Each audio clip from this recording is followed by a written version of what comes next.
भाई तुम्हें पता है डोडो बर्ड कैसे एक्सचेंज हुए और इंसान भी डोडो बर्ड की तरह होते जा रहे हैं, सुस्त मुर्गे की तरह। बताता हूँ कैसे। एक दिन जब डोडो बर्ड्स माइग्रेशन कर रहे थे तब उन्हें मॉरिशस आइलैंड मिला, जो आज के समय में एक मॉरिशस कंट्री है। फिर 1598 को आया क़यामत का दिन। इसीलिए इंसान गए थे जिसके अंदर इंसान बिल्कुल नहीं थी।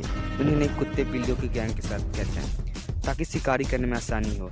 डोडो बर्ड की जनरेशन धीरे धीरे बड़ा, मोटा और सुस्त होते जा रहे थे, जैसे इंसान की पिछली पीढ़ी और अब की जनरेशन में ज़मीन आसमान का फ़र्क है। डोडो बर्ड को कोई मारने वाला भी नहीं था, बस उनका काम था खाना और सोना। इसलिए शिकार करना भूल गए थे, इसलिए उनका शिकार हो गया।